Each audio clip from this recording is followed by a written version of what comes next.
Thank you all.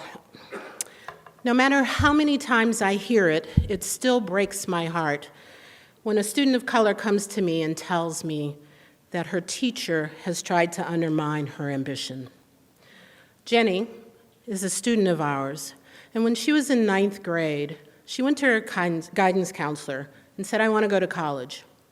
And her guidance counselor said, "I'm probably not going to spend a lot of time on you. You will be pregnant or drop out before we finish." With the help of Foundation for a College Education, Jenny completed high school, graduated from college, and will graduate from college next year. Jenny wants to be a journalist because she wants to tell positive stories about her community and counter the negative stories that are so often told about her. This is the work I get to do. I get to support students like Jenny as they try to create the lives that they want to live.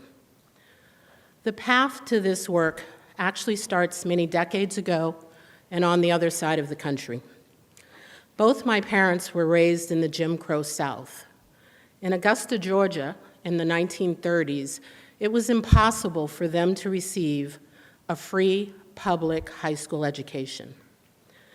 Miss Lucy Laney, an educated black woman, had created a school to educate the children and grandchildren of freed slaves. Because both sets of my grandparents could pay the $1 a month tuition, my parents were able to go to high school.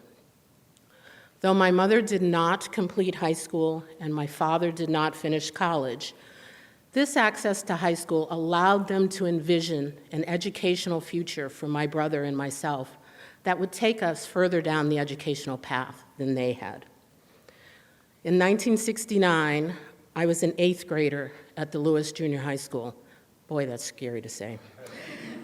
My guidance counselor, Frank Pupi, said to me, "You should apply to a program called A Better Chance. If you get in, you will be able to go to a really good high school." Frank saw something in me, and he wanted me to go to a school where I might flourish. Through A Better Chance, I was able to attend Milton Academy. With my graduation from high school, I accomplished something my mother had not. Because of the access to Milton that A Better Chance provided, and because I did indeed flourish there, I was able to be admitted to Williams. Now, honestly, in the 1970s, Williams was not an easy place to be black and female. At least, it wasn't for me. But I met wonderful mentors there who helped me on my own path. Charles Payne was a visiting sociology professor, and in his courses, I began to think about things like structural inequality and the power of social movements. And through his presence, he showed me the power of intellectual mentors who share commonalities of race and class. And though I was a psych major, it was Raymond Baker in political science who would write my letter of recommendation to graduate school. I took 5 winter study and regular courses with Raymond, and he had a major influence on my decision to become a faculty member. For the last 20 years, Foundation for a College Education has been opening the doors to higher education for students of color. We are located in East Palo Alto, a city in the Bay Area where educational attainment is low and poverty rates are high. Now the looming threat is gentrification. Our students are mostly African American, Latino, and Pacific Islander. The majority will be the first in their families to go to college, and many the first in their families to graduate from high school. Our students demonstrate tremendous resilience. Some have moved to this country and needed to learn a new language. Others need to provide primary care for their younger siblings. And still others need to work so their families can continue to pay the rents in East Palo Alto. But in other ways, they're quite fragile. They take setbacks to heart, and they internalize prejudice and criticism. It's really important that the people who work with them and who want to support them and who want to open up pathways to success for them recognize how vulnerable these students can be. At FCE, we provide a nurturing and challenging environment for our students. We have a staff that are the first in their families to go to college, and so we have walked that path with them. We have stumbled along the way, and we have persisted. Our students believe they can succeed because they know the FCE staff has made a similar journey. Beginning as early as 6th grade, we help students understand how to navigate the path to and through college. We provide academic support and tutoring, SAT prep classes, college counseling, financial literacy workshops, career development, emotional support, and the opportunity to develop their leadership skills. We work in small cohorts of 15 to 20 students per grade level. This allows us to personalize the work that we do and meet the needs of the students. For example, during his high school years, Anthony was really interested in communication and technology. Because of our partnership with Facebook, he was able to spend 2 summers in their government affairs and media offices. Now a junior at Emory University, Anthony is a resident advisor and thinking about graduate school in political science. In addition to providing our students with personalized services, we work very closely with their parents. We believe that the journey to and through college is a family affair. Unlike many college access organizations, we view our parents as assets, not nuisances. Our parents are their children's first teachers. We respect their role, and we partner with them to make a better future for their children. Our parents not only learn to advocate for their children, they share what they know with other members of their family, with their neighbors, and with their friends. As Ms. Laney did for my parents, and A Better Chance did for me, FCE does for our students.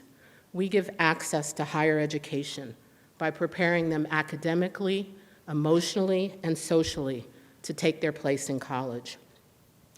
100% of our high school seniors will receive their diploma, and depending on the year, 90 to 100% will begin in a 4-year college. In the United States, where fewer than a quarter of low-income students will complete college in 6 years, we are changing the outcomes for our students.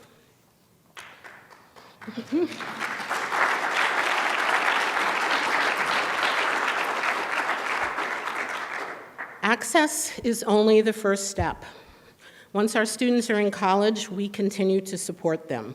We track their academic progress, their extracurricular involvement, their emotional health, and their financial stability. We encourage students to use the resources on their campuses, and we work with them to strategize about possible pitfalls.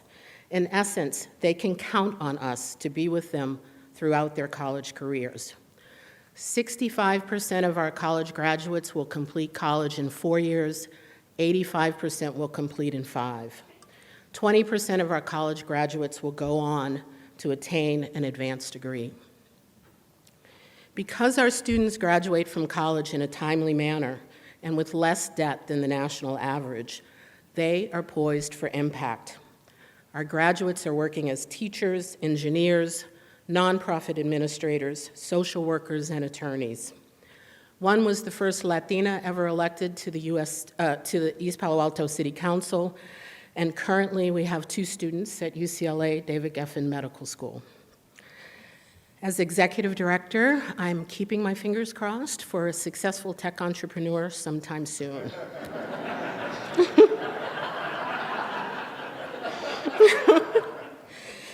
In FCE's early days, we focused on opening doors to higher education. We did all of the things that I talked about. Our challenge now is to continue to hold open the doors to higher education in a changing admissions landscape. At a time when more and more low-income students are eligible for college, it is increasingly hard for them to attend 4-year colleges and universities. Campuses at selective and highly selective colleges are more diverse than ever before. But if you look below those numbers, the numbers of low-income and African American and Latino students are at best steady and in some cases declining.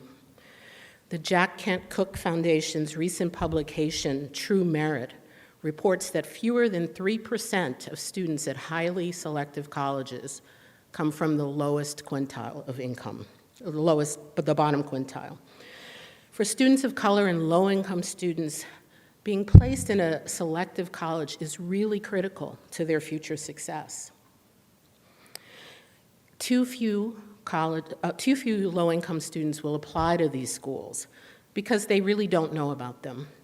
But even for the ones who do, many colleges are making decisions that make it harder for them to enroll. Increasingly, mid-tier colleges and universities are seeking to raise their national rankings by redirecting financial aid towards merit scholarships. One of our seniors last year desperately wanted to go to a college in Oregon. She was in the International Baccalaureate program and had a strong GPA.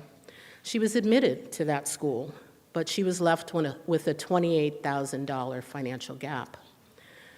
Meanwhile, one of her peers, whose family could afford the full cost of the education, received a $20,000 merit scholarship.